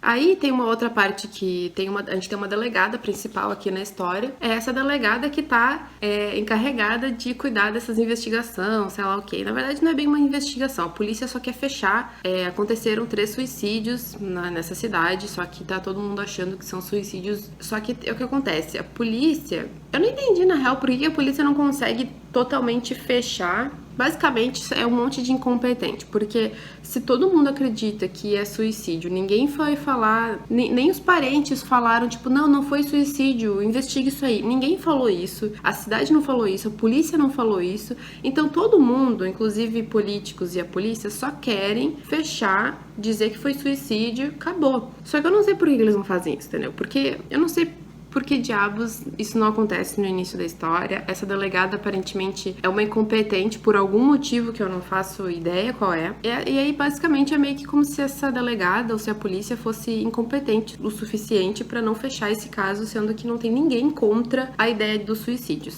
tá? Então ninguém tá contra os suicídios em si. Ninguém foi lá e pediu pra polícia investigar, sabe? Daí a gente tem uma pessoa, que é um jornalista, que ficou interessado nesse caso e pediu não. Ele falou com essa delegada e falou, se você quiser ajuda, eu posso te dar ajuda. E aí ela ficou, que ajuda, né? E aí eu também pensei, tipo, se ela quer simplesmente fechar o caso como o suicídio se deu, por que ela ia pegar a ajuda desse cara? E no fim ela pegou a ajuda dele, porque ela não conseguia pegar a ajuda dos policiais colegas dela, porque se ela pedisse ajuda pros colegas dela, ela ia ser taxada de incompetente. Então ela preferiu pedir ajuda pra esse jornalista de fora, que ele conseguiu lá uns contatos pra ela. Aparentemente, esses contatos vêm de outro livro do mesmo autor, o que eu achei um pouco, assim, tudo bem, até achei a ideia legal, mas tem nota de rodapé dizendo que isso veio de um outro livro dele? Acho que umas 5 vezes, gente. Não precisa falar 5 vezes que existe um outro livro do autor com esse acontecimento explicado um pouco melhor, entendeu? Mas enfim, daí tá, ela pede ajuda desse jornalista. Inclusive, gente, esse jornalista não tinha falado com esse... Ele tem esse amigo que é um policial aposentado. Ele ia pedir ajuda pra esse policial aposentado ajudar a delegada. Até aí tudo bem. O problema foi que ele literalmente falou pra delegada que ele conseguiria ajuda pra ela, sendo que ele não tinha falado com o policial aposentado antes. E o policial aposentado quase não aceita. Então, assim, gente, como é que uma pessoa vai oferecer ajuda pra uma delegada sem ter certeza de que vai ter essa ajuda? Sendo que ele disse que tinha certeza pra ela. Então, tipo, esse tipo de incongruência, não... Esse tipo de discordância acontece na história 1000 vezes. Eu não sei por que esse autor faz essas coisas. Ele escreve as coisas de uma forma que não faria muito sentido, sabe? E não é como se esse jornalista não conhecesse o policial aposentado. Ele conhecia e era amigo dele. Tipo, eles se conheciam há anos. Não, por que ele não falou com ele antes de falar com a delegada, sabe? Não faz nenhum sentido. Enfim, esse jornalista é o único que ficou interessado em investigar a fundo os casos, tá? A partir do momento em que essa delegada definitivamente pede ajuda, aí ela também fica um pouquinho mais interessada em investigar. E aí, obviamente, o policial aposentado que ajuda também fica interessado em investigar, porque ele decide investigar, mas se ele tivesse decidido não investigar, ele ia só seguir a vida dele, entendeu? Então, basicamente é isso. Ninguém tá interessado nesse caso, a não ser esse jornalista que chega. Tipo, por quê, sabe? Se foram suicídios bizarros, um atrás do outro, como é que ninguém ia suspeitar que alguma coisa estranha estava acontecendo, ou querer investigar. Nem os parentes foram lá pra polícia falar, não, investiga, por favor, eu não acho que seria um suicídio da minha esposa ou da minha mãe, sei lá, sabe? Ninguém fala nada. Então isso eu achei meio furo, assim, na história. E, gente, tudo isso que eu tô contando pra vocês aconteceu entre 150 páginas do livro. 150 páginas no livro é quase metade do livro. Então, quase metade do livro a gente lê para não começar a investigação nenhuma. Nenhuma. A investigação definitivamente começa a partir do capítulo 9, na página 155. Então, assim, e é uma investigação super lenta. Até tudo bem ser um pouco lento, mas eu acho que só é lento porque o autor inventa de colocar umas coisas meio nada a ver na história. E tem coisas que ele coloca esse policial aposentado como se fosse, tipo, o Sherlock Holmes da história, tá? Daí eu acho bizarro que, assim, tudo bem ele ser aposentado, ele ser super esperto por já ter passado 1000 anos investigando homicídios. Só que a delegada é delegada. Ela pode ter 30 e poucos anos. Inclusive, esse livro vive falando mal dos jovens, eu não sei porquê. Mas ele acha que pessoas com 30 e poucos anos são, tipo, super jovens. Não tá errado em dizer que pessoas de 30 e poucos anos são jovens. Mas não são muito jovens a ponto de não saber as coisas e serem super irresponsáveis, né? Tipo, gente, 30 e poucos anos são adultos já, né? Enfim. Daí, esse policial aposentado, uma das primeiras descobertas dele é que todos os suicidas tinham idades parecidas. A data do aniversário deles era tudo num período muito próximo, então todos eram sagitarianos. Daí, quando ele falou isso, todo mundo ficou tipo, como eu não tinha pensado nisso antes? Mano, como tu não tinha pesquisado isso antes? Isso é uma coisa, assim, normal, entendeu? De uma investigação, no mínimo, tu vai ver a relação entre as pessoas. O que eu acho uma coisa muito idiota de se acontecer na vida real. Por isso que, tipo, tem coisas que esse policial Sherlock Holmes, ele descobre e todo mundo fica tipo, oh, Deus, como assim você conseguiu encontrar isso ou descobrir isso? Sendo que é uma coisa muito intuitiva de investigação, entendeu? Tipo, no mínimo isso tu vai ter que ir atrás, tá ligado? Então, assim, tem umas coisas meio assim que eu não gostei. Aí, fora isso, também tem a parte dos negros e mulatos. Eu não gosto muito de usar a palavra mulato. Ele usa bastante nesse livro. Meu problema com isso é que ele nunca descreve alguém como branco, mas todos os mulatos e negros ele descreve como mulatos e negros. Então, basicamente, eu adivinho que todas as pessoas são brancas até ele falar essa pessoa é negra ou mulata, o que eu não sou muito fã. E esse livro, gente, é de 2015. Tipo, não é antigo, entendeu? Então, acho que não tem muita desculpa, sabe? E, basicamente, as mulheres desse livro são todas muito estereotipadas, sabe? A delegada, ela é basicamente a que menos tem alteração de humor, mas ela tem algumas alterações bem bizarras de humor nesse livro, mas é a que menos tem. Mas justamente por ela ser delegada, ela basicamente tem a vida dela sozinha, independente, ela é feia. Por algum motivo, ela é feia. Daí ela é feia. Aí as outras mulheres que são, tipo, casadas ou algo assim, elas são temperamentais, quase todas. A única que não é temperamental é uma cozinheira lá, simpática. E por algum motivo, a delegada, que provavelmente dirige há anos, inclusive dirige na estrada, vivia dirigindo, indo e voltando da cidade dela pra ser a cidade dos crimes. Tipo, a vida inteira o trabalho dela era isso, de ficar dirigindo pra lá e pra cá. E por algum motivo ela dirige mal. Isso é muito estereótipo, entendeu? Agora, outra pessoa, homem, dirigindo na história, não tem nenhum problema. Daí quando essa mulher vai dirigir, ela dirige mal. E quase mata todo mundo porque quase põe o carro numa vala no meio de uma estrada que ela passou várias vezes. É muito estereótipo pra eu aguentar. Então, assim, tem essas coisas meio chatas, digamos assim. Mas o bom desse livro é que ele tá me tirando da ressaca literária. Porque eu tô conseguindo terminar um livro ruim. Não sei nem como isso tá acontecendo, gente. Tipo, eu tô literalmente terminando esse livro na força do ódio. Mas enfim, acho que eu vou tentar terminar esse livro hoje. Falta um pouco menos de 100 páginas. Falta umas 80 páginas. Se eu conseguir terminar hoje, mais tarde a gente se fala sobre esses post-its.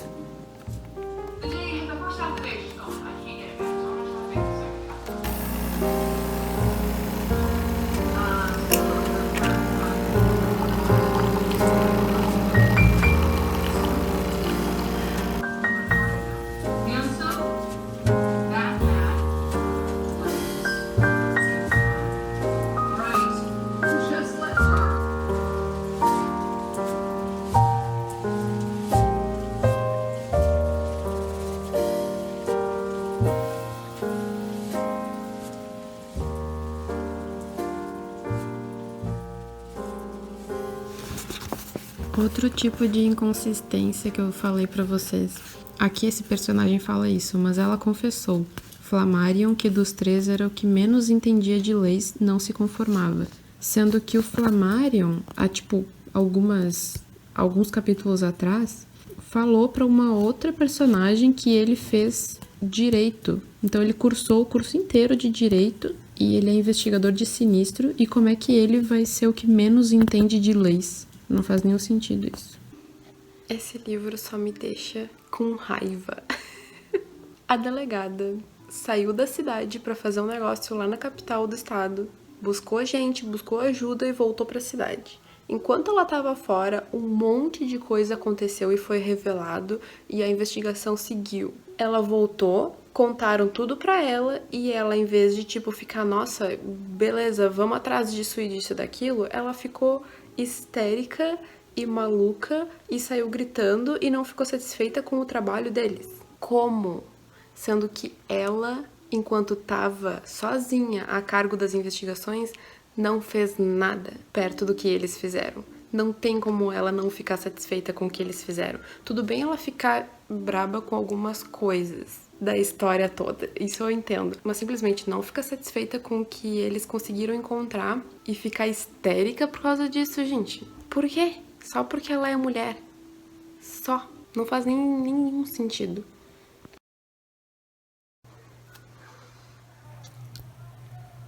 Eu terminei esse livro. Gente, eu tô muito orgulhosa de mim mesmo, vocês não têm noção. Eu definitivamente consegui terminar ontem. Ontem sendo hoje, só que 5 horas da manhã. Então assim, calma que tipo, eu tava quase dormindo quando era ali pelas 2 da manhã. Mas daí eu decidi levantar, sentei no sofá, peguei uma água.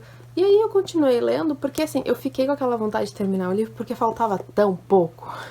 E eu precisava terminar esse livro. Enfim, gente. Eu ainda não coloquei lá no Goodreads e eu tô pensando muito sobre, mas eu não sei se eu dou 1 ou 2 estrelas. Por quê?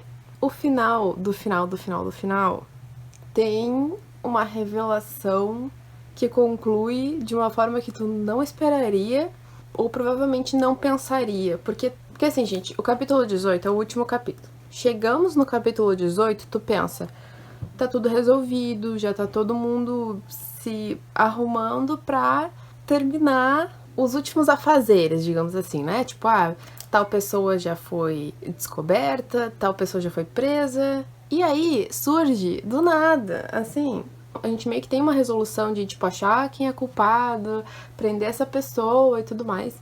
E aí quando isso tá tudo sendo resolvido, tu pensa, tá, tem algumas coisas, umas pontas soltas, mas pelo visto já tá tudo resolvido. E aí não. Uma única pessoa, né, aquele policial aposentado que vem lá, ele descobre quem é o verdadeiro culpado. Ele vai atrás dessa pessoa sem dizer pra ninguém e fica lá falando as 1000 coisas que esse personagem fez de errado e como ele fez os crimes e tudo mais. Então, basicamente, tu tem como pensar que essa pessoa é culpada, mas tu não tem como adivinhar toda essa relação. Tipo, é realmente uma adivinhação do policial aposentado que aquela pessoa era culpada e que só é culpada por ter certos motivos que tu não tem como saber desses motivos até o último capítulo do livro, entendeu? Então é isso que eu achei meio... É uma surpresa legal até, sabe? Eu achei bem feito, assim, a parte dessa pessoa ser a culpada. Mas esse livro me fez passar tanta raiva durante o livro inteiro que eu não sei se vale a pena dar 2 estrelas, entendeu? Será que vale a pena tu chegar lá na página 326 pra descobrir o final da história toda e descobrir alguma coisa um pouco mais interessante que o resto do livro? Tipo, 300 páginas, gente. De raiva. Sabe? Eu acho que não vale a pena. É que nem eu comentei, a investigação só começa lá pela página 150, eu acho que é. E é uma investigação bem lenta, a gente vai literalmente descobrir coisas novas mesmo, e tipo, coisas diferentes e coisas um pouco mais... 50 páginas depois, assim, tipo, começa a ter algumas revelações mesmo, mas aí eu achei ruim a parte das coisas serem reveladas como foram, porque tem, por exemplo, um policial da cidade que sabe de coisas e nunca contou pra delegada, não sei porquê, entendeu? Não sei por que ele não contou. Não contou pra ela lá. E só foi contar também quando alguém perguntou pra outra pessoa, ele tava ouvindo e falou, não, eu sei disso aqui. Eu, tipo, por que tu não contou antes, entendeu? Então, enfim, aí a parte da delegada é que eu não gostei muito da parte da delegada porque ela é uma pessoa estudada, ela é delegada e pelo que todo mundo chama ela de doutora, eu acho que ela fez doutorado. E aí, esse autor faz ela ser uma pessoa histérica por várias situações. Basicamente, ela odeia, tipo, ser taxada de incompetente e tudo mais, mas é basicamente isso que a polícia tá fazendo com ela, né? Tipo, os colegas e tal meio que estão dizendo de forma indireta que ela é incompetente. Ela não parece fazer muita coisa pra mudar, sabe? Ela quer ir atrás, ela quer resolver, mas ela não vai atrás, ela não cria situações. Tipo, quem que ela tem que investigar, aonde é que ela tem que ir investigar alguma coisa, tipo, ela não vai atrás de nada, ela fica só atrás desse investigador policial aposentado, que é pra ser o personagem principal, o Sherlock Holmes da história. O ruim disso, tipo, não me taxaram de incompetente só porque ele resolveu o caso por mim. E, tipo, literalmente o cara fez tudo. Tudo. Ela não pensa quais pessoas tem que entrevistar, quais pessoas tem que interrogar, quais lugares eu preciso visitar. Ela não pensa em nenhuma dessas coisas, o que são coisas óbvias para investigações. E ela é uma delegada, tipo, eu achei meio furo da história ela ser uma pessoa que não faz ou não pensa esse tipo de coisa, sendo que ela deveria. Aí também tem um arco final que tem assim, temos um cara casado na história. Esse cara casado vai até a cidade junto com esse policial aposentado pra ajudar ele, certo? E antes dessa viagem ele brigou com a mulher porque a mulher não queria que ele fosse, e a mulher obviamente também é uma histérica e também ela só xinga e só é uma chata, e, tipo, estereótipo de esposa que não quer deixar o marido fazer nada. Enfim, e aí sendo que, tipo, ele tem bons argumentos pra ir, e um desses é que ele tá sendo pago e bem pago, e eles não têm tanta grana assim. Então, porque não faz sentido ela ser tão histérica e tão... Enfim. E aí, tipo, pra ela tá super preocupada ele ir pra uma cidade praticamente sozinho, não é só pela questão de segurança, mas certamente ela tá sentindo que eles são casados acho que por 10 anos, então assim... Se ela tá tão preocupada assim, é porque ela tem motivos pra ficar preocupada, entendeu? Pô, vocês estão casados há 10 anos, sabe? Vocês têm que ter esse mínimo de confiança um no outro. Então, certamente, pra ela ser histérica, assim, com ele, é porque ele tem motivos pra deixar ela histérica e como deu motivos. E eu não gosto quando isso acontece, entendeu? De, tipo, um cara casado meio que se apaixona por outra pessoa e, tipo, essa paixão é realmente verdadeira e boa. Então, bom, se você se apaixonou por outra pessoa, você vai ter que largar a sua família. Então, não é bem assim. Mas eu não gostei, entendeu? Os dois sabiam. E eles vão lá e tem um mini relacionamento mesmo assim. Não gostei, entendeu? Não gostei mesmo. Tem coisas que eu anotei, gente, que eu queria falar, que eu odiei. Sim, ó, uma coisa é você usar essa expressão 1, 2 vezes no livro, não tem nenhum problema. Mas expressões que não são muito usadas, tu usar 1000 vezes durante o livro todo, olha, se tu vê uma vez, tu vê 2 vezes, tu começa a ver as 10 vezes que é escrito e tu não consegue não ver. Uma dessas expressões é em seu encalço ou em seu calcanhar, ou seja, alguém tá seguindo a outra pessoa logo atrás. Então, assim, todas as vezes que tinha 1, 2 ou 3 pessoas, uma atrás da outra, ele falava que tais pessoas estavam no encalço ou no calcanhar da pessoa da frente. Gente, é umas 100 vezes no livro, sério. Eu já imaginava que ia vir, sabe? Quando ele ia comentar sobre 3 pessoas saindo do carro, eu já imaginava que ele ia fazer essa expressão. O que se preze também, meu Deus, quantas vezes ele falou, um padre que se preze, um homem que se preze, um médico que se preze, 1000 vezes ele falou que se preze, não deu.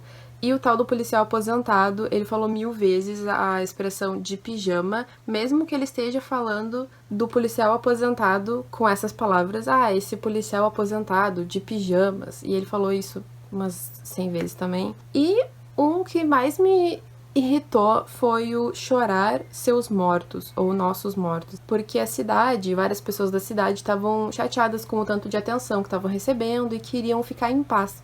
E aí, 1000 vezes, sério, tanto nos diálogos quanto nos pensamentos, as pessoas ou pensavam ou falavam sobre, nos deixe em paz para chorar os nossos mortos, ou nos deixe chorar em paz nossos mortos, ou, sabe? E aí, sim, gente, cansei. Pode usar 1, 2 vezes, mas mais que isso já fica muito chato. E aí tem vários diálogos que eu achei mal escritos também, tipo, aquele tipo de diálogo que as pessoas não falam assim. Então, o prólogo eu já contei pra vocês, os post-its, depois do prólogo a gente tem tudo isso aqui marcado. A primeira delas é descrevendo a delegada. A delegada era um caso à parte. Marli Reis era o nome dela. Trintona e sem macho. Era até para ser bonita, mas era tão macha, tão séria e vestia roupas de gente velha, óculos garrafais e uma cara fechada, que a impediriam de ser chamada para dançar no forró mais baixo nível da cidade pelo bêbado mais trôpego do salão. E como era chata. Tipo, precisa... E não é alguém definindo ela, é o autor definindo ela. Então, não precisava, assim, tipo... E aí, nessa parte, um rapaz ali na cidade, naquele instante, pensava em suas vacas e na mulher de um dos peões da fazenda, uma negra fogosa, que iria comer no paiol na manhã seguinte, quando o marido dela estivesse tirando leite. Não tô dizendo que é o autor, mas por que ele vai falar esse tipo de comentário super desnecessário? Enfim, não fosse Marli uma mulher baixinha, 30 e alguns anos e divorciada, de óculos garrafais e sem bunda, certamente seria paquerada por aquele idiota. Graças a Deus não era, ela própria agradecia por isso. Aqui no caso era um colega dela que tava, tipo, querendo assediar ela. Ele ficava olhando pra ela e ele era, tipo, mulherengo e começou a ficar olhando pra ela. E ela sabia que ele era mulherengo e pegava as policiais novas. Então, assim, gente, isso é ridículo pra caramba, porque, assim, ela não tem que agradecer por não ter bunda e ser feia. Tipo, primeiro que a gente tem que parar com esse negócio de alguém ser feio ou não ser feio. Enfim. E outra, ela não tem que agradecer por isso, porque se ela tivesse bunda e fosse super linda, o cara não teria que ficar olhando assim pra ela igual, entendeu? E ela teria que tomar alguma atitude. E o cara devia não olhar pra ela, não tem essa de se agradecer por coisas assim, sabe? Aqui é tipo um estereótipo de mulher casada e a culpa é sempre do homem, a mulher tá sempre certa. E aí ele fala que, tipo, a esposa de Santiago o olhava brava, como sempre o fazia em qualquer situação inusitada protagonizada por ele. Fora assim quando foram assaltados, saindo de um restaurante após um jantar, ou quando ela bateu o carro. A culpa era sempre dele, não importava que fosse vítima. Então, tipo, gente, como assim? Como é que eles vão ser assaltados e a mulher vai ficar botando a culpa nele? Como é que ela vai bater o carro e ficar botando a culpa nele? Tipo, isso não existe, gente, sabe? E se tu não gosta de uma pessoa assim, não é pra tu estar casada com uma pessoa assim, entende? Essa parte me irritou demais, gente. Não, peraí. É assim, o prefeito levantou na cama e aí ele foi fazer essas coisas de manhã, tá ligado?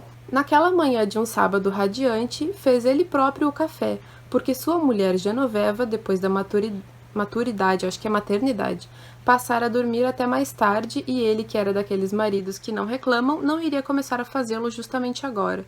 Meu, por que tu vai reclamar só porque tu tem que fazer o teu café? Sabe? Isso é tipo... E aí, ele próprio fez o café porque sua mulher... Não tem porquê. Ele próprio fez o café porque ele quis. Ele próprio fez o café porque ele quer café. Não tem isso de porque a mulher. E isso acontece várias vezes. Tipo, tal pessoa foi fazer uma comida porque sua mãe, ou porque sua esposa, ou porque não sei o que, não estava lá. Ou não podia fazer, ou não sei o que. Tipo, gente... Outro post-it. Ildefonso matutou seriamente em meter uma multa qualquer em Juca Dantas, arrumar um jeito de fechar o jornal ou simplesmente pagar um dos dois crioulos para darem nele uma surra e quebrarem a gráfica de fundo de quintal em que ele imprimia aquele folhetim barato. Aqui é uma das vezes que ele usa a palavra crioulo. Acho que foi a primeira vez que ele usou a palavra crioulo e eu fiquei meio com a orelhinha pra cima, assim, tipo, crioulo? Tu vai mandar crioulos baterem em alguém. Aqui é uma parte que os índios são citados e eu não sei porquê, tá? Bem, no Brasil temos os índios. Flammarion consultou suas anotações. Os Guarani Kaiowá, por exemplo, têm a mania de se matar porque passam por alguma privação ou se sentem ameaçados, tanto por homens brancos quanto por outras tribos, intempéries naturais e por aí vai. É meio que tradição deles. Também se matam por alcoolismo. É interessante observar, Santiago, que a taxa de suicídios no Brasil é uma das menores do mundo. Então, eu não sei, não vou dizer que tá errado, provavelmente o autor deve ter pesquisado, espero, pra botar essa informação aqui sobre os índios que se matam, mas eu achei meio desnecessário, porque não ajudou em nada na investigação, e ele vai lá e traz esse dado estranho que os índios se matam, e eles também se matam por alcoolismo, que eu saiba, esse negócio de se matar por alcoolismo, super estereotipado, entendeu? Mas enfim. Aqui a gente tem uma parte no puteiro, tem o puteiro da cidade. E aí, tinha esse cara que tava dormindo lá, e ao lado dele, Lidoca ainda dormia o sono das justas, muito embora passasse do meio-dia. Era a melhor e mais nova garota da Zuleika, mulata, de cabelo pintado de louro, à moda das dançarinas de programas de auditório, bunduda que só ela. Então, assim, eu achei meio estereotipado esse livro todo, sabe? Tipo, por que a prostituta tem que ser mulata e com cabelo louro, sabe? Por que não podia ser uma branca de cabelo preto? Enfim. Aqui tinha uma hora que, tipo, o cara tava querendo flertar lá com a delegada e o outro fala, Flammarion, ela é uma policial e não viemos aqui para flertar com ela. Além disso, é meio feinha e sem graça, não acha? Isso aqui eu achei tão idiota, porque sim, primeira parte tá certo. Ela é uma policial e não viemos aqui para flertar com ela, a gente veio pra trabalhar. E a segunda parte não faz nenhum sentido com a personalidade do policial aposentado, porque é ele que comenta. Além disso, é meio feinha e sem graça, não acha? Tipo, por que ele iria comentar algo assim, sabe? Sendo que ele nem gosta de mulheres, ele não sabe nada de mulheres, não entende nada e não sei o que, enfim. Essa parte também tem outro estereótipo bizarro de negros que ele fala assim, ó. Eram Lourenção e Lourencinho, pai e filho gerentes da fazenda de Lourdinha Prates. Ele chama de gerentes, gente, mas a própria Lourdinha Prates chama eles de servos, quase escravos, uma hora no final do livro. Então, assim, não gostei. Ambos tinham mais de 1,90 m de altura, e como Lourenção tivera Lourencinho na flor dos 18 anos e o filho agora tinha pouco mais de 20, pareciam, na verdade, dois irmãos. E ajudava que eram dois negros retintos, e os negros, como se sabia, não são muito de envelhecer rápido. E só pra comentar depois, mais no fim, eles são bem que bandidos e mortos, tá? Só pra dizer. Daí um deles fala, né? A patroa quer falar com você, bebê. Um deles lhe disse. Não saberia dizer qual, porque sempre os confundia, mesmo quando sóbrio. O que eu também achei bem ridículo, porque é muito normal as pessoas confundirem, acharem outras pessoas muito parecidas quando elas têm uma característica. Só porque são negros, eles são todos iguais. Só porque são asiáticos, eles são todos iguais. Isso é tipo um comentário racista, entendeu? Esse post-it aqui, gente, sério, me deu muita raiva, porque eles estavam andando juntos. O tal do homem casado com a delegada, e eu não tava gostando nada dessa cena, porque, assim, não é pra ter romance entre os dois. Não é. Ela é delegada, ele tava lá pra trabalhar, e ele tem mulher e filhas. O que ele quer fazer lá, andando sozinho, tomando água de coco com a mulher? E sendo que, tipo, não é escrito de uma forma de amizade, é escrito de uma forma de romance, então eu achei bem ruim. Ai, desculpa que tem obras, gente, mas enfim. E aí o mais engraçado dessa parte é que, tipo, ele gostou dela e não achou ela tão feia e achou ela até simpática e não sei o quê. E aí naquele certo dia ele pensa assim... Flammarion era apaixonado pela esposa, mas não conseguia simplesmente deixar de olhar para outras mulheres e achava que admirar o sexo oposto era a coisa mais natural do mundo. Só que com Marli a coisa era um pouquinho mais refinada, como se a simpatia dela viesse primeiro do que a beleza, e a beleza era daquelas estranhas e contidas, de dar vontade de pôr a mulher no colo e consolar. Ainda mais naquele domingo em que a jovem delegada estava com um conjunto de moletom que a fazia parecer uma pré-adolescente no estilo Maria Mijona, como se usasse um pijama grande e tivesse acabado de pular da cama para ir buscar o pão na padaria da esquina a mando do pai rigoroso. Gente, isso tudo é uma metáfora. Como que tu imagina alguém saindo de pijama grande, indo buscar o pão na padaria da esquina, amando do pai rigoroso. Gente, que imagem é essa que o autor inventou na cabeça dele? Eu não sei. Basicamente ele diz que a mulher de 30 e poucos anos rejuvenesceu. O que ele faz o livro inteiro é ficar falando como uma pessoa envelheceu 10 anos por causa disso, ou rejuvenesceu 10 anos por causa disso. E ele chama de remoçou, na verdade. Remoçou 10 anos por causa disso. E é sempre tipo, ele deu um sorriso que a remoçou por 10 anos. Eu fui tipo, um sorriso vai deixar a pessoa 10 anos mais nova. Essa parte também me irritou. Na mesma cena, os dois estão andando juntos. Daí ele tá comentando da mulher dele e ela fala, mas ela continua brava? Aí ele, como sabe? Daí ela, Flammarion, diferentemente dos homens, as mulheres nunca mudam o seu gênio. O que eu achei idiota de uma mulher falar, mas tudo bem. E sorriu. Remoçava uns 10 anos de bom humor e aquilo despertou-lhe mais interesse ainda. Passava a vê-la como fêmea, o que era agradável e perigoso ao mesmo tempo. Não estavam ali para divertimentos e ele tinha mulher em casa. E bonita. Imagina se não fosse bonita a mulher, né? Uau! Mas vá falar isso com a cabeça de baixo. O Júnior era teimoso e não ouvia ninguém. Ai, gente. Que constrangimento alheio. Meu Deus. Enfim, gente. Outro post-it. Enquanto seguiam, Norberto ia lhe explicando que Rio da Lua, na verdade, fora colonizada por italianos, muito embora estivesse encravada na divisa dos estados de Minas e Bahia, onde imperavam as origens negra e nordestina. Então isso é uma outra parte da história que eu acho muito chato e ridículo. O autor fica falando que embora a gente esteja no estado de Minas e Bahia, a gente é uma cidade melhor e a gente é uma cidade mais legal. E essa cidade, ela é uma cidade preciosa no meio desse lixo. É, tipo, basicamente isso que ele fala o livro inteiro, entendeu? O que eu acho muito chato e ruim e eu não gostei. Outro post-it. As praças e bares das cidades pequenas do interior de Minas e da Bahia viviam repletas de desocupados diariamente, todos vivendo à custa dos governos, da aposentadoria ou de rendas. Era por isso que alguns consideravam fácil a vida interiorana, desde que aquele incômodo ósseo pudesse ser classificado como alguma forma de facilidade ou de felicidade. Ou seja, basicamente ele diz que muita gente que trabalha pro governo é vagabundo e vive nos bares e não trabalha e só vive da custa dos governos. Como se viver no interior não fosse pobre o suficiente, né? E aí ele fala que basicamente o único problema de viver lá é o ócio. Daí todo mundo lá é ocioso, sabe? Ninguém faz nada e vive à custa dos governos. Isso é tipo muito papinho de bolsonarista, gente. Vocês não tem noção, me deixa com raiva. Essa outra parte aqui... Enfim, último post-it, essa outra parte aqui também me irritou a full, que não faz sentido nenhum, era que a delegada tava voltando pra cidade, e aí acontece isso. Então, arrumaram um SUV grande para os engenhocas e as bagagens que transportavam e rumaram a estrada afora igual o Chapeuzinho Vermelho. O que Chapeuzinho Vermelho tem a ver com SUV andando na estrada? Eu não sei. Só que de personagem de contos de fadas, Marli Reis nada mais possuía. Eram mais de 35 anos de luta como mulher e como policial. Diversos amores não correspondidos, alguns platônicos, colegas de profissão que não lhe davam valor ou crédito e familiares e amigos que simplesmente a haviam esquecido. Fora para o fundo do baú das recordações e reminiscências das pessoas que lhe importavam, em sua carreira de cigana, longe de casa e das pessoas que a tinham visto crescer. Eu acho que a tal da carreira de cigana significa que ela é meio nômade. Gente, como assim? O que Chapeuzinho Vermelho tem a ver com amores não correspondidos? Colegas de profissão que não lhe davam valor ou crédito.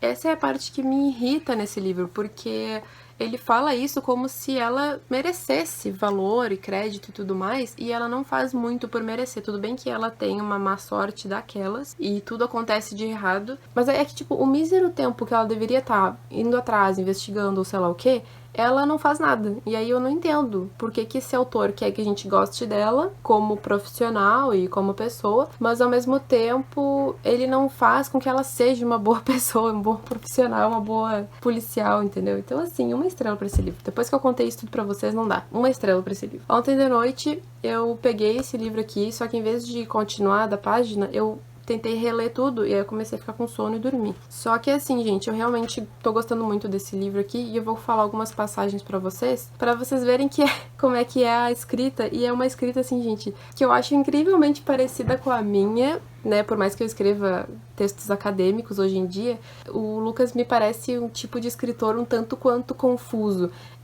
Eu acho que tem uma mente meio confusa e tenta expressar isso e não sai muito bem. E eu acho que eu escrevo muito parecido com ele nesse sentido, principalmente minhas escritas antigas, que eu fazia. Até tinha um blog que eu criei, e aí eu escrevia umas coisas muito estranhas, e eu não sei como. Eu escrevia bem, mas não eram escritas super entendíveis, sabe? Era uma escrita meio confusa da minha cabeça, assim. E eu acho que o Lucas escreve bem nesse estilo meio confuso, mas que vem da cabeça dele, sabe? Então eu acho isso bem autêntico. Eu tô achando esse livro bem autêntico nesse sentido, sabe? Realmente parece que ele tá tentando expressar esses sentimentos e pensamentos bizarros, mas interessantes, mas que são extremamente confusos pra gente que não tá na cabeça dele tentar entender. Eu tô sublinhando várias passagens e tudo mais, então pra vocês verem que eu realmente tô gostando bastante, tá? No início do livro ele fala um pouco sobre como a gente vai virar, nós somos corpos que, tipo, vamos virar comida pros vermes quando a gente morrer. Mas a moral da história da nossa vida é que a gente tem que se dar um pouco e se doar um pouco pras outras pessoas, pra que depois da nossa morte a gente meio que viva eternamente. Então ele fala, a fim de evitar o inevitável, a gente se empresta um pouco para aqueles que escolhemos amar, de forma que esses pedaços da nossa alma etérea escapem da foice da dona morte.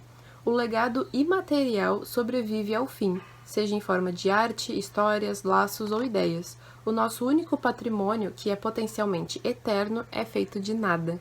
Aí continua, né? Mas enfim, essa parte eu gostei bastante. Aí lá no final ele fala, aqui nesse livro me encontro fugindo dos vermes. O que você lê sou eu plantando o imaterial, emprestando pedaços de mim ao mundo, pequenos barquinhos rumo à eternidade, enquanto minha nau segue em rota de colisão com o inevitável. Daí tem uma frase no final que diz, está dentro de todos nós o que nos fará viver para sempre. Aqui ele fala sobre colocar a sua vida no papel, e basicamente colocar a sua vida no papel faz com que tu torne concreto aquilo que até então era plenamente imaterial, eram só lembranças e histórias, e botar isso no papel vira algo material, digamos assim. Vida, seja real, seja surreal, mas saia de mim e ganhe os olhos do mundo. Esse aqui ele fala dos filmes, que ele basicamente pensa na vida como se fosse um filme, e, gente, eu me relacionei tanto com essa parte que vocês não têm noção, que eu achei muito bom. E é muito bem escrito, assim, não é tipo, eu vejo as coisas como filme. É tipo, ele coloca aqui, passei a encarar os dias como se fossem cenas, as horas como se fossem takes, os momentos como se fossem quadros. No entanto, isso não é tão legal quanto parece ao primeiro vislumbre. Nem tudo nessa vida se desenrola do jeito que foi concebido em roteiro. Daí tem uma frase ali embaixo, o superrealismo precisa sair de moda. Mas pro fim ele fala, posso não controlar, mas quero protagonizar isso tudo. Da introdução aos créditos finais, ninguém me tira esse papel. Me encontro em um momento de eterno recomeço. Meu filme foi documentário por tempo demais. Hoje eu sou ficção. Então, assim, gente, tô até arrepiada, assim. Enfim, eu vou terminar esse livro, mas eu preciso terminar esse vlog aqui, porque eu preciso editar esse vídeo hoje. Então, assim, gente, muito obrigada se você assistiu até aqui. Eu acho que eu falei demais nesse final de vlog, mas eu sinceramente acho que eu vou gostar muito desse livro, que nem eu, só de ler pra vocês eu já dei uma arrepiadinha, assim, porque eu me identifico muito com o que o Lucas tá escrevendo, mas é um pouco filosófico demais pra quem não é muito nesse estilo, talvez não goste muito, tá? E esse livro, né, gente, tô até feliz de ter lido, por ter, né? Não sei se eu tô feliz de ter lido, mas enfim, li e acho que saí da ressaca literária, que tá bom. Espero que vocês tenham gostado desse vlog. E é isso, espero que vocês tenham leituras melhores que a minha. Até a próxima e a gente se vê no próximo vídeo.